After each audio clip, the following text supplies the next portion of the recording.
ભાવનગરના અત્યારના સૌથી મોટા સમાચાર આવી રહ્યા છે। લઠ્ઠાકાંડમાં સંડોવાયેલા 13 આરોપીઓના રિમાન્ડ મંજૂર થયા છે। તમામ આરોપીઓના 10 દિવસના રિમાન્ડ મંજૂર કરાયા છે। સરકારી વકીલની દલીલને માન્ય રાખી મંજૂર કરાયા છે રિમાન્ડ।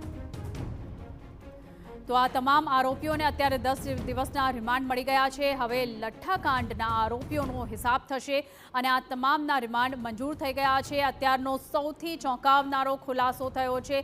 મૃત્યુઆંક સતત વધ્યો છે। અત્યારે મૃત્યુઆંક જે ઓફિશિયલી જણાવવામાં આવ્યો છે તે 7 છે। અમારા સંવાદદાતા અજીત ગઢવી અમારી સાથે જોડાઈ ગયા છે વધુ વિગતો સાથે। અજીત, અત્યારનું સૌથી મોટું અપડેટ, તમામ આરોપીઓને અત્યારે જે છે રિમાન્ડ પર મોકલી દેવામાં આવ્યા છે, શું છે વધુ વિગતો? જી નીરુ, અત્યારે વાત કરીએ તો જે નકલી દારૂની જે સમગ્ર ઘટના છેલ્લા 2 દિવસથી ભાવનગર સહિત સમગ્ર ગુજરાતમાં હાહાકાર મચાવ્યો છે, ત્યારે એસએમસી દ્વારા આ તમામ જે દારૂની બોટલો જે સપ્લાય કરી હતી, બનાવી હતી, ઠેઠ ઇન્દોરથી લઈને ભાવનગર સુધીની તપાસના અંતે 13 આરોપીઓની અટકાયત કરી લેવામાં આવી છે। ઇન્દોર જે બનાવના રહીશથી લઈ ગૌતમ સોલંકી તમામ જે મેઇન મુખ્ય સૂત્રધાર હતા તમામ લોકોને અટકાયત કરીને ભાવનગરની જે કોર્ટ છે તે કોર્ટની અંદર રજૂ કરાયા હતા અને સરકારી વકીલ દ્વારા દલીલ કરવામાં આવી હતી કે આ આરોપીઓને રિમાન્ડ આપવામાં આવે। અને રિમાન્ડ એટલા માટે આપવામાં આવે કારણ કે આરોપી જે દારૂ છે બનાવ્યો હતો અને જે સપ્લાય થયો છે તેને હજી બોટલો કબજે કરવાની બાકી છે।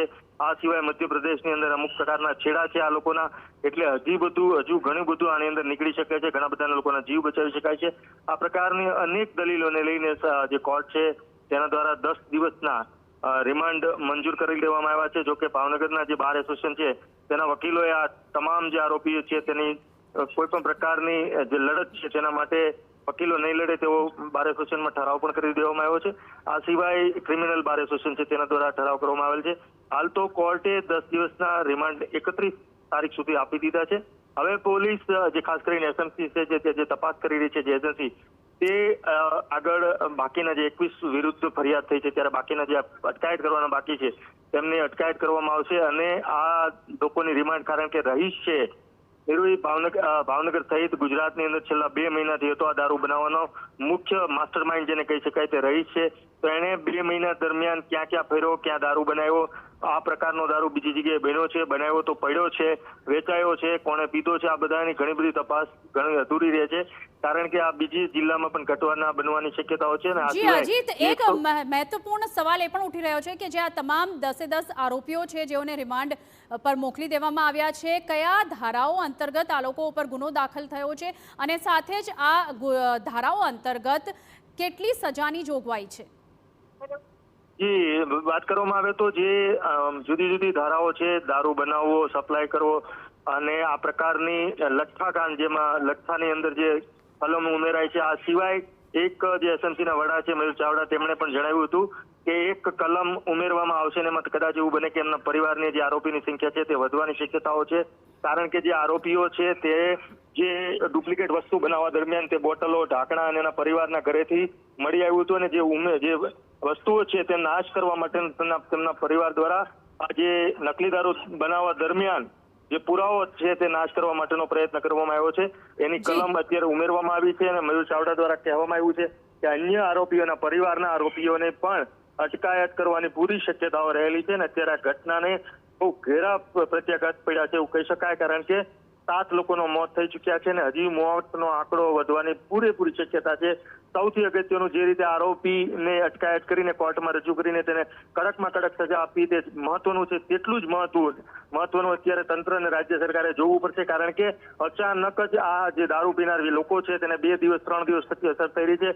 અત્યારમાં થોડી વાર પહેલા જ હોસ્પિટલમાં એક એવો દર્દી આવ્યો છે કે જેને 2 દિવસ પહેલા પીધેલો દારૂની અસર થઈ છે, ત્યારે રાજ્ય સરકારે મહત્વ આપવું પડશે પોલીસ વિભાગે સિવાય પણ કે જે લોકો જ્યાં દારૂ સપ્લાય થયો છે, દાખલા તરીકે સાણંદનો એક વ્યક્તિ છે, સાણંદમાં એક વ્યક્તિએ દારૂ પીધો હતો, વ્યક્તિ ભાવનગરનો છે પણ તેનું કહેવું છે કે અમે 4 થી 5 જણા ભેગા થઈને દારૂ પીધો હતો, તો એ વ્યક્તિ અત્યારે ભાવનગરમાં સારવાર લઈ રહ્યો છે પણ તેની સાથે દારૂ પીનાર 4 વ્યક્તિ કોણ, તેમને અત્યારે શું અસર છે, જીવે છે, મરી ગયા છે, આ પ્રકારની ખાસ કરીને બચાવવું ખૂબ મહત્વનું છે। બચાવ કામગીરી હવે સરકારે તાત્કાલિક ધોરણે એટલા માટે કરવી જરૂરી છે, ગુનેગારોને એની અટકાયત એને સજા બહુ જરૂરી છે।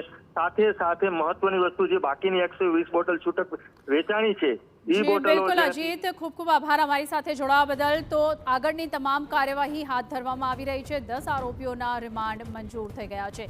તો ભાવનગરના ઝેરી દારૂકાંડ મામલે ક્રિમિનલ બાર એસોસિએશનનો નિર્ણય પણ સામે આવ્યો છે. ભાવનગરમાં દારૂ પીધા બાદ લોકોના મોતનો જે મામલો છે તેમાં ઝેરી દારૂકાંડના આરોપીઓને કેસ નહીં લડવાનો ક્રિમિનલ બાર એસોસિએશનનો ઠરાવ સામે આવ્યો છે અને આરોપીઓને કેસ નહીં લડવા ક્રિમિનલ બાર એસોસિએશનનો નિર્ણય અત્યારે સામે આવ્યો છે. અત્યારના સૌથી મોટા સમાચાર, ક્રિમિનલ બાર એસોસિએશનની બેઠકમાં મહત્વનો ઠરાવ રજૂ કરાયો છે કે અમારા બાર એસોસિએશનનો કોઈ વકીલ આવી વકીલાત નહીં કરે, ભલે પીવાળાનો વાંક હોય કે વેચવાળો, પણ જે કાંઈ છે એ આ મોટું હજી આમાં કેટલા જણા મરશે ખબર નથી. અને આવા પૈસા અમારા વકીલાતના, અમારો ભાવનગરનો કોઈ વકીલાતના પૈસા નહીં લે, વકીલાતના નહીં મૂકે અત્યારે. મારી વર્તમાન બોડી છે ને એ સરસ રીતે અમારો ઠરાવ ટાઈપ કરી રહી છે. એ કે અમે ઠરાવ કરી તમે જાઓ, એટલે ઠરાવ થઈ જ રહ્યો છે અને કાલ છાપામાં પણ અમે આપશે કોપી કે અમારો